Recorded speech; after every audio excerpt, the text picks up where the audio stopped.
warahmatullahi wabarakatuh. Wilujeng enjing siswa-siswi kelas genep kumaha daramang. Doa ibu mugi anjeun sadaya salawasna aya dina tayungan Allah Subhanahu wa taala. Soleh-soleha kapendak deui sareng panggilan basa Sunda. Dina video ieu urang masih aya di tema 3 inohong.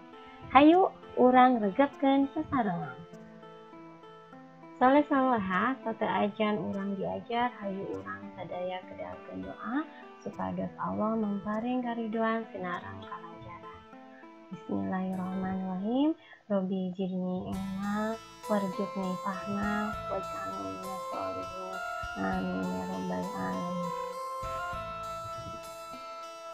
Pada video pembelajaran hari ini kita akan belajar KD memahami teks naratif tentang tokoh dan penemuan.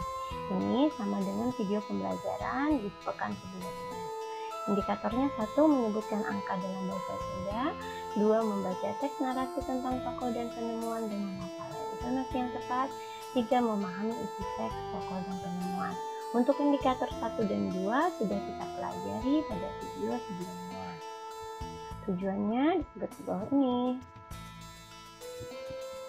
Teman-teman, kita review dulu ya. Pada video pembelajaran hari ini kita ada di tema 3 yaitu inohong atau tokoh. Inohong mangrupa jalma nu gede andilna pikeun kamajuan bangsa katut nagara. Tokoh merupakan orang yang besar andilnya untuk kemajuan bangsa juga negara. Kita juga akan review angka-angka dalam bahasa Sunda. Masih ingat kan video pembelajaran sebelumnya? Yang kalian hafalkan itu angka-angka yang Ibu kasih warna berbeda nih, karena untuk angka selanjutnya nanti mudah jika kalian hafal angka-angka ini. Nah, 1 sampai 10 wajib kalian hafal ya. Nah, ini sebenarnya sangat mudah ya. Untuk belasan cukup kalian hafal yang 11.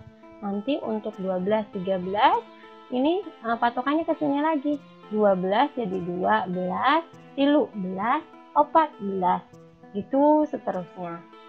Lanjut, bagaimana dengan ratusan? Ini 100, sisanya sama tambah ratus, 200, 300, 400, 500 dan seterusnya. Kalau ribuan, yang berbeda sini aja, 1000. Sisanya ngikutin lagi ini, 2000, 6000, 8000 gitu. Untuk jutaan yang berbeda di sini, 1 juta. Angka selanjutnya 2 juta, 10 juta, 8 juta. Begitu. Jadi yang kalian hafalkan yang ini aja, nanti sisanya tinggal mengikuti saja. Ya. Kemarin juga sempat kita menghafalnya dalam sebuah lagu. Ingat ya, kita menggunakan lirik lagu Eslilin, refnya kurang lebih seperti ini. Kita bernyanyi bersama-sama ya.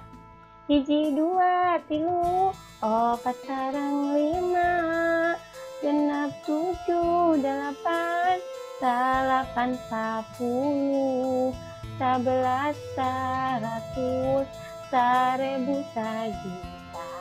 Hayu urang sadaya diajar angka Sunda.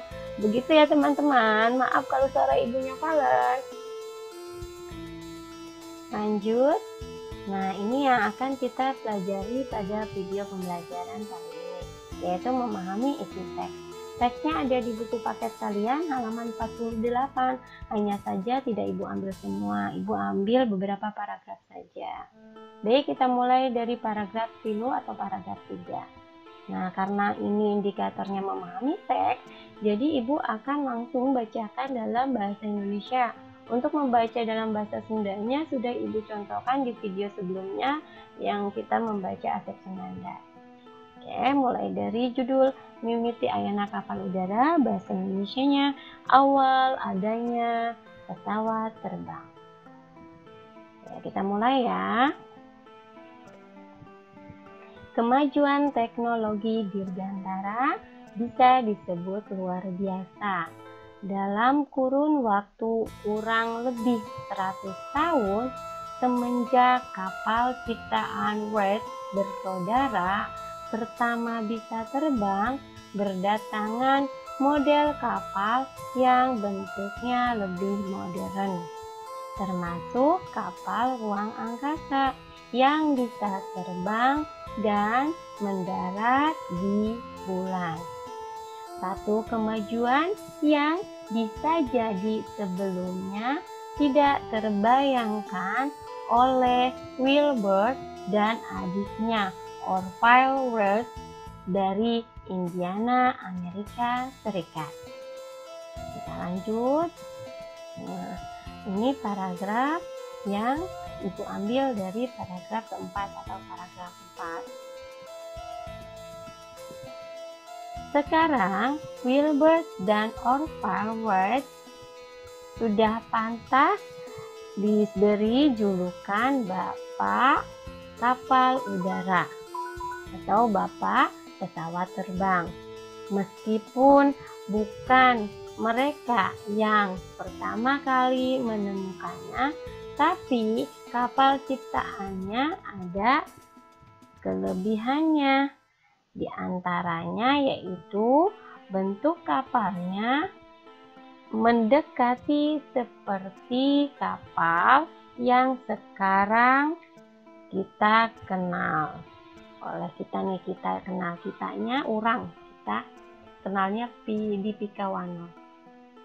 Selain dari itu, yang pertama bisa dinaiki dan dikemudikan serta menggunakan mesin. Jadi Wilbur dan adiknya Orville itu meskipun mereka bukan orang yang pertama menemukan pesawat, tapi mereka pantas diberi julukan Bapak Pesawat Terbang. Kenapa? Karena pesawat buatan mereka itu mempunyai banyak kelebihan. Salah satunya dari bentuknya menyerupai pesawat yang sekarang kita ketahui. Selain itu juga mereka membuat pesawat yang bisa dikemudikan. Juga mereka pertama kali menggunakan atau menciptakan pesawat yang memakai mesin. Baik teman-teman, kita lanjut ke paragraf terakhir. Ini Ibu ambil dari paragraf 8 ya, ke paragraf akhir.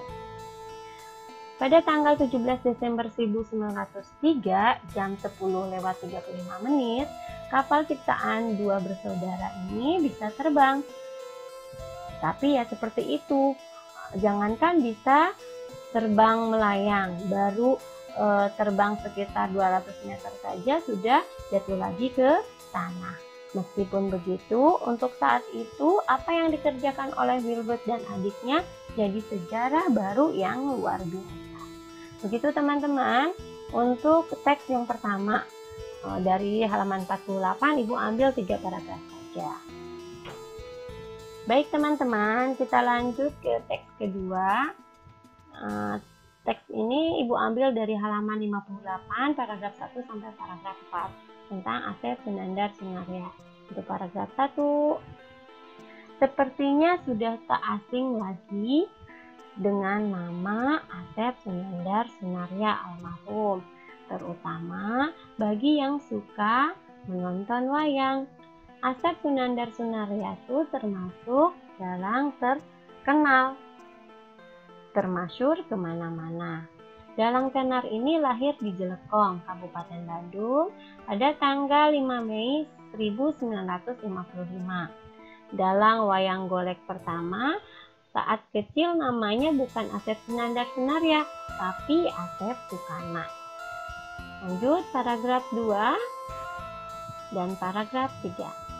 Untuk paragraf 2-nya, semenjak kecil Asep Sunandar Sunaria tinggal bersama pamannya Jaja sampai lulus SMP. Mulai belajar mendalang berguru ke ayahnya sendiri, yaitu Abeng Sunaria pada tahun 1968. Pada tahun 1970, Asep Sunandar Sunaria menjadi dalang.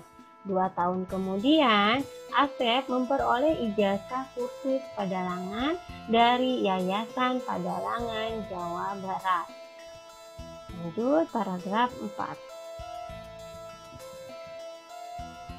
Tahun 1979, dan tahun 1980 ia memperoleh juara pertama dalam perlombaan padalangan se-Jawa Barat yang diadakan oleh Yayasan Padalangan Pusat Jawa Barat.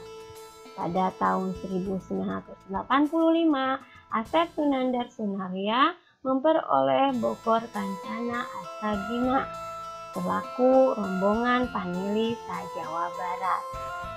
Begitu kurang lebih teman-teman terjemahannya. Alhamdulillahirobbilalamin, pengajaran dinten ieu parangtos ente mugi-mugi hidup biasa nyanten karena materi anu tos didikikeun. Alhamdulillahirobbilalamin, pelajaran hari ini sudah selesai. Semoga kalian paham dengan materi yang sudah disampaikan. Selanjutnya, silakan kalian kerjakan latihan soal yang tautannya akan diberikan di WA group masing-masing. Mari kita tutup dengan mengucapkan hamdalah, alhamdulillahirobbilalamin, istighfar, astagfirullahaladzim, dan doa kafaratul majlis. Subhanaka Allahumma bihamdika, asyhadu alla ilaha illa anta, astaghfiruka wa atubu ilaik. Assalamualaikum warahmatullahi wabarakatuh. Hatur nuhun.